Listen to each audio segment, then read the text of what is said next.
Well,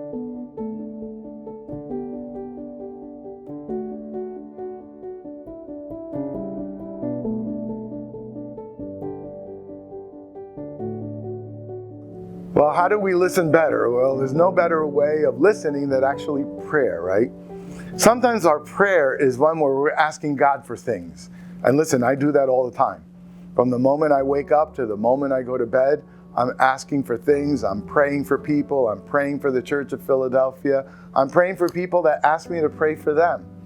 But there's another aspect of prayer, right? As St. Teresa of Avila describes prayer as a dialogue. So there is a word that I have to say to God, but there's also a word that God has to say to me. And that's a part of listening with an open heart and an open mind, with a docile heart and a docile mind. Certainly Lent calls us to this deepening of our prayer life, so that not only do we place our cares and in a sense pour out our hearts to God with what is ruminating in there and what's inside of there, but then we allow God to speak to us in the silence of our own heart and our own soul. How do we discern the Spirit's movement in our lives? Well, that could be a complex thing, right? Because I have our own wants and desires. And then God has His dream and His plan. And so it becomes a mutual conversation from the heart of God to our heart, to my heart. But then also listening to those trusted friends and spiritual directors and people who walk with us, in which we're able to bounce things off, right? Because God also helps us discern through the people and the circumstances that surround us.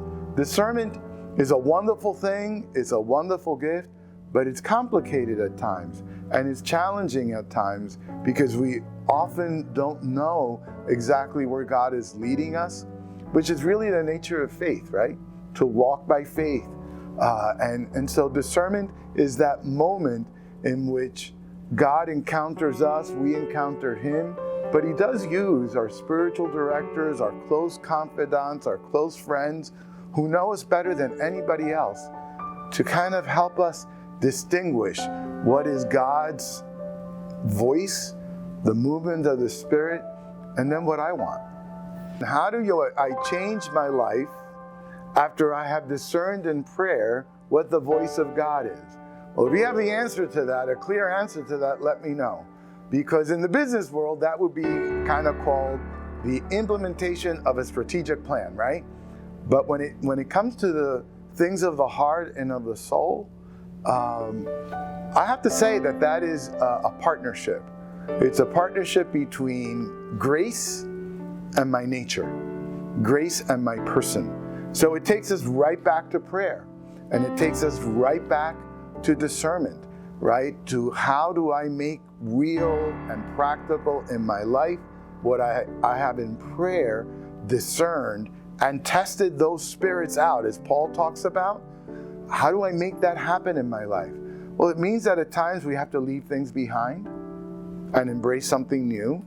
It means that we have to change something in our lives to incorporate something new. It could mean a lot of things. A lot of it has to do with where we find ourselves now and where have we prayerfully discerned where God wants us to go. The implementation, so to speak, or how do we make it happen? How does this conversion happen? Well, we're all a work in progress. Conversion is a lifelong process that is a wonderful and beautiful celebration of God's love for us and His participation in our journey and being part of our history. It took 40 years for the people of God to go from Egypt to the Promised Land. That was a generation. So if it took them that long, it's going to take us a little while too.